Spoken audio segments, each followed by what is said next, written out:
Eu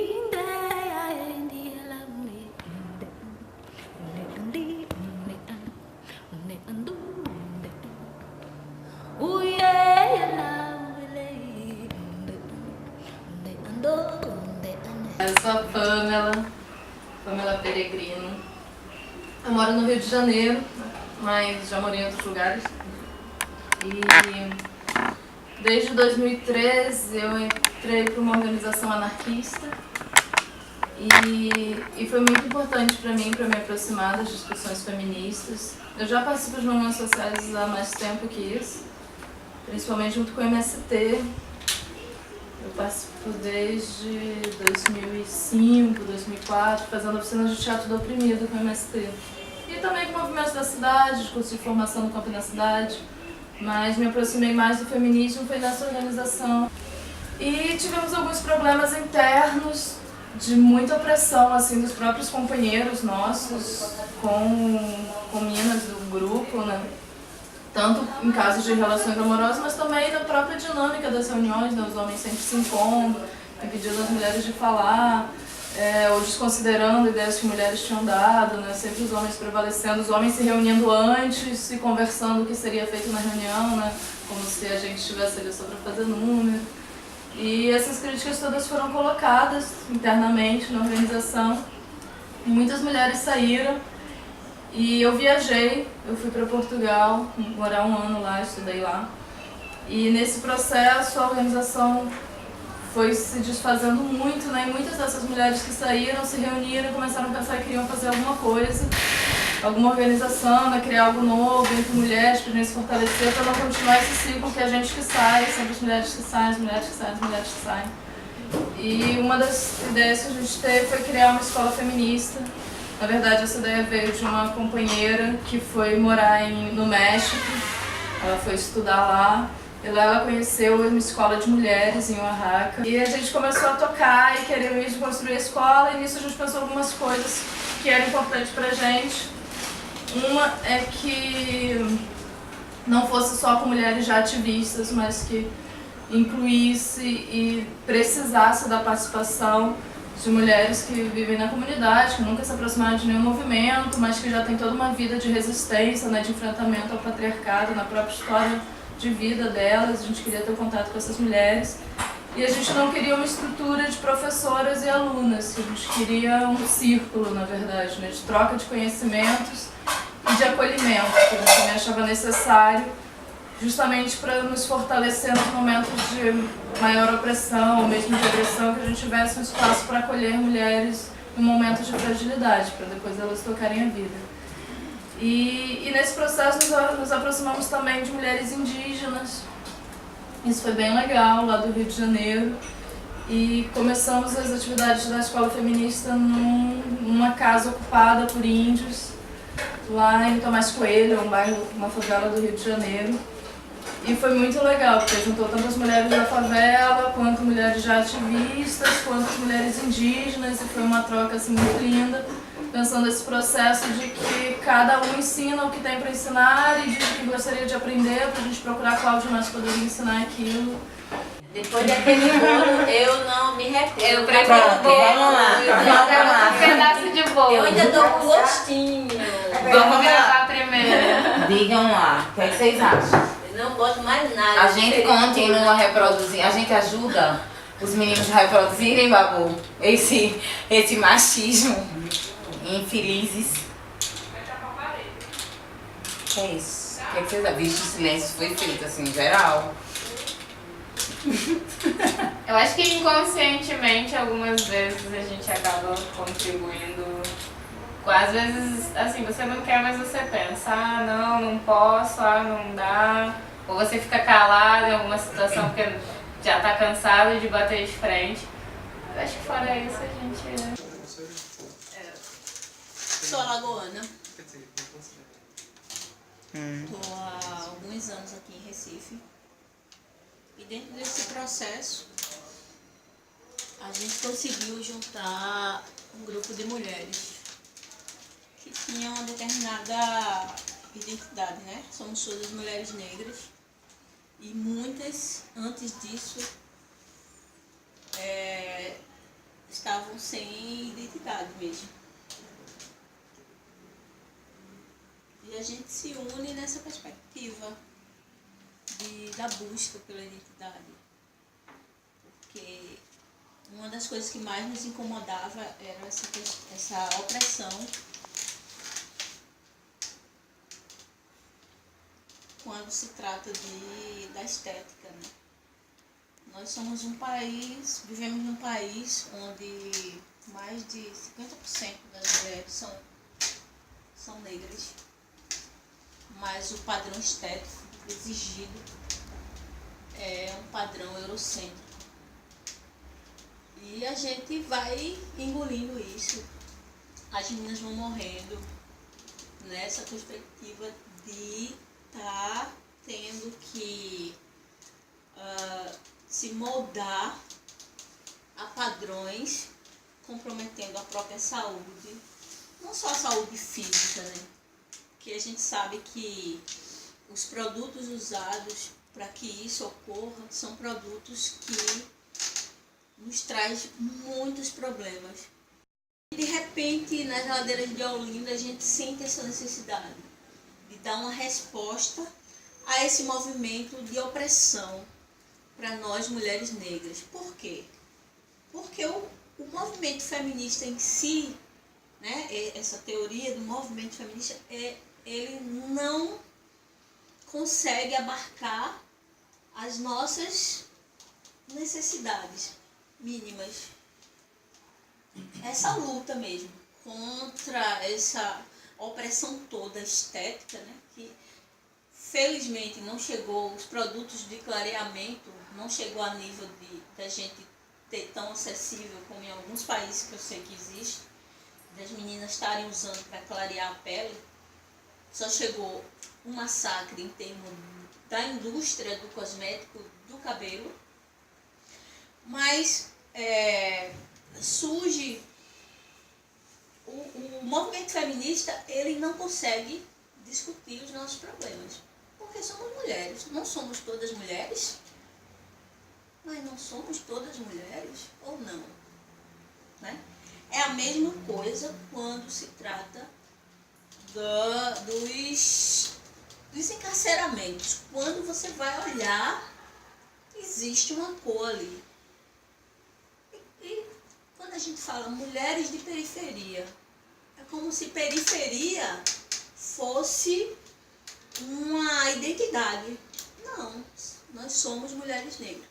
O cabelaço, ele surge num tipo de apoio a um movimento nacional que chama-se Solte Seu Cabelo, Prenda Seu Racismo. Porque o que está solto é o racismo. Muitas meninas até hoje não conseguem se ver sem uma xuxinha. Elas acordam e dormem aprisionadas. Quando não usam muita química, né, muitas passaram do ferro de alisar para a chapinha, né, que já foi um instrumento manipulado. Pós-colonialismo, né? Nós não estamos no topo de linha de nenhuma empresa. Sabe? Nós não estamos na recepção, nós não estamos nos maiores salários, mas nós estamos no banheiro, limpando o banheiro deles, nós estamos servindo cafezinho, nós estamos na Copa, nós fazemos filas para disputar empregos, onde a gente sabe que o que rola é a força braçal, a gente não está no conhecimento, a gente não está, sabe, as nossas crianças, o que elas recebem são serviços terceirizados mal, né? A gente não pode precisar de um hospital porque a gente é tratado mal, a gente é recepcionado mal, a gente não pode precisar de uma escola legal, enfim. Quando se trata, e principalmente nós mulheres negras, aí o cabelaço vem nessa perspectiva de vários feminismos. Então até quando? Pra gente, acabou a brincadeira, sabe? Não tem mais espaço para esse tipo de sessão, para boca aberta, para ficar submissa ou subordinada a esses tipos de violências. São violências que vêm, só muda a forma, mas a violência é a mesma. Então, eu tô terminando, tô fazendo direito, né? Já deveria estar me aposentando, não sou mais uma jovenzinha de 20 anos, mas essa é a realidade de nós, mulheres negras. Essa é a realidade do povo negro. A gente consegue hoje, nesses 10 anos, a gente consegue um avanço, sabe, de estar em determinados locais que, como eu já falei, só era permitido a gente a porta de serviço. Se você vai numa universidade pública, nós é que bancamos, a gente sempre está servindo a merenda, o lanche, a gente sempre está na parte de serviços gerais, mas a gente não está enquanto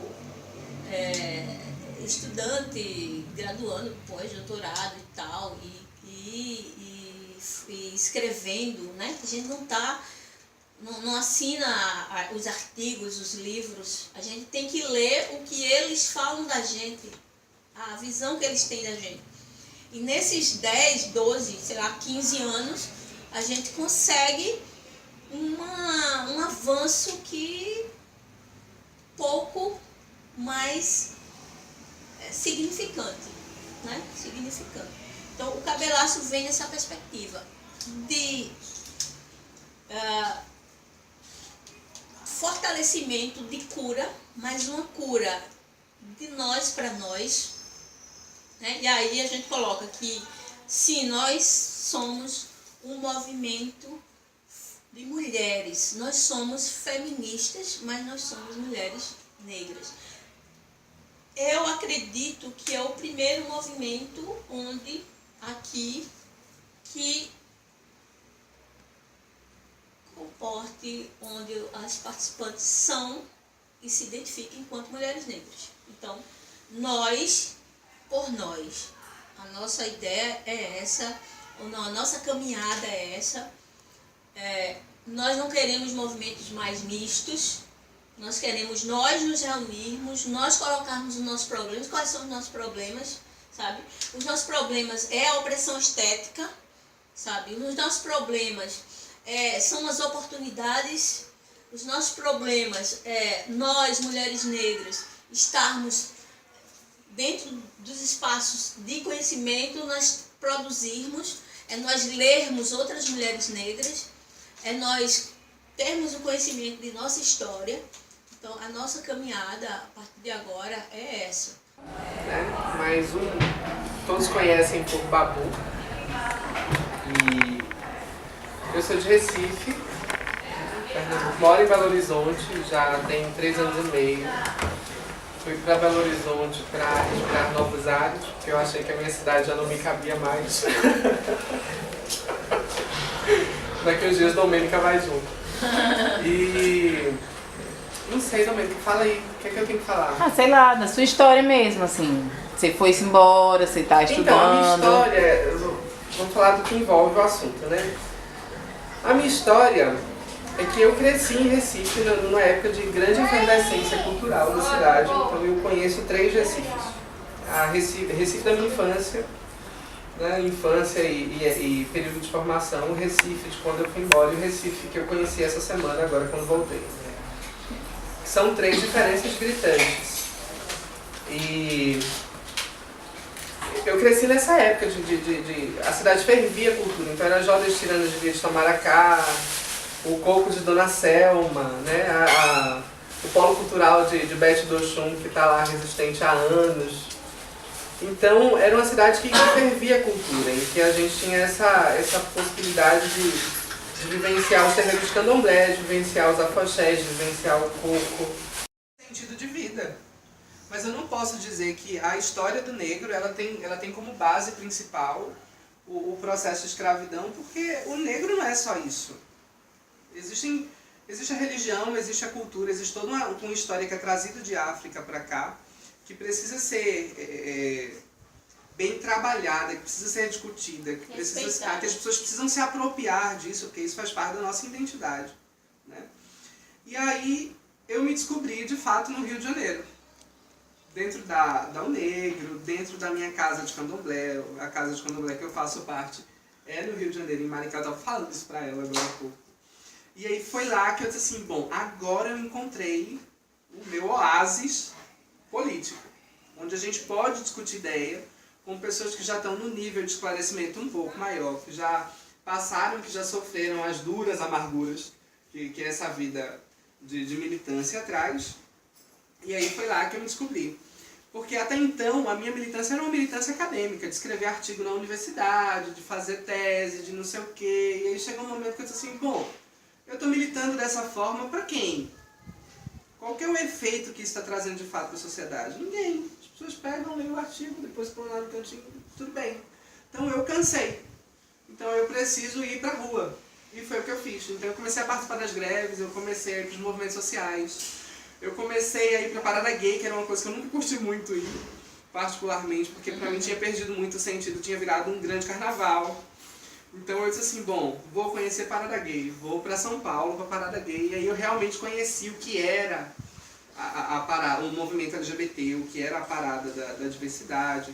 Comecei a militar nos direitos humanos, comecei a militar, então assim, tudo quanto era assunto que eu acho que agrega valor, e que eu podia contribuir com a minha experiência de vida, com a experiência profissional, que isso conta, é fato, as suas experiências contam para aquilo ali, para você ter um discurso mais aberto, você tem uma outra visão de mundo. Então eu comecei a cair na rua, comecei a cair em campo. E é isso, aí eu estou voltando a trabalhar agora, depois desse período, mas assim, com um número bem reduzido, porque a gente visa muito o financeiro, principalmente nessa fase da vida que a gente está. Tem que pagar aluguel, tem que se sustentar em outro estado, longe da família. Então eu não tenho um primo distante em Belo Horizonte. Vai dizer, fulano é meu parente, vou ficar lá na casa dele. Eu não tenho. Então assim, eu tenho que me sustentar lá. Não dava para ficar 6 meses sem trabalhar. Mas essa é a luta. E é isso. Falei demais, né? Enfim, para finalizar isso, nós, Cabelaços, para mim, é um abraço em nós mesmos, sabe? É a gente poder se abraçar, a gente poder uma olhar no olho da outra, é a gente poder se identificar nessa caminhada, sabe? É uma cura, na verdade. Os nossos encontros são de cura, são de emoção.